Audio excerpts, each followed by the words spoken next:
Hi, ಇದೇ November ತಿಂಗಳು ಕನ್ನಡ ರಾಜ್ಯೋತ್ಸವದ ಪರವಾಗಿ G4 ಬ್ಯಾಟರಿ ಕಡೆಯಿಂದ ಆಟೋ ರಿಕ್ಷಾದವರಿಗೆ ಫ್ರೀ ಆದ ಬ್ಯಾಟರಿ, ಲಕ್ಕಿ ಡಿಪ್ಪಲ್ಲಿ ಯಾರು ಇನ್ ಆಗ್ತಾರೋ ಅವರಿಗೆ ಫ್ರೀ ಆದ ಬ್ಯಾಟರಿ, 2ನೇ ಬಹುಮಾನ 1000 ರೂಪಾಯಿಗೆ ಬ್ಯಾಟರಿ, 3ನೇ ಬಹುಮಾನ 1,500 ರೂಪಾಯಿಗೆ ಬ್ಯಾಟರಿ.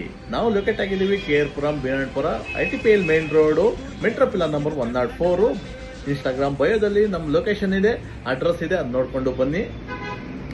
3,500 ಬೆಲೆ ಬಾಳುವ ಬ್ಯಾಟರಿ ಅವರಿಗೆ ಕೊಡಲಾಗುತ್ತದೆ. 4 ಜನಕ್ಕೆ ಶೇರ್ ಮಾಡಿ, ನಿಮ್ಮ ಫ್ರೆಂಡ್ಸ್ ಸರ್ಕಲ್ಗೆ ಶೇರ್ ಮಾಡಿ, ಆಟೋ ಸ್ಟ್ಯಾಂಡ್ ಅವರಿಗೆ ಶೇರ್ ಮಾಡಿ ಸರ್. ಇದೇ ತಿಂಗಳು 30 ಶನಿವಾರ 3 ಗಂಟೆಗೆ ಕಾರ್ಯಕ್ರಮ ಸ್ಟಾರ್ಟ್ ಮಾಡ್ತೀವಿ, 3ವರೆಗೆ ಮುಗಿಸೋಣ. ಅದಕ್ಕೆ ಬಿಫೋರ್ ಬನ್ನಿ. ಬರೋರೆಲ್ಲರ ಗಾಡಿಗಳ ಬ್ಯಾಟ್ರಿ ಫ್ರೀಯಾಗಿ ನಾವು ಚೆಕ್ ಮಾಡಿ ನಾವು ಕೊಡಲಾಗುತ್ತದೆ. ವಿಜೇತವರಿಗೆ ದಯವಿಟ್ಟು ಶೇರ್ ಮಾಡಿ, ಲೈಕ್ ಮಾಡಿ. ಬಾಯ್ ಸರ್, ಸಿಗೋಣ. ಜೈ ಹಿಂದ್, ಜೈ ಕರ್ನಾಟಕ.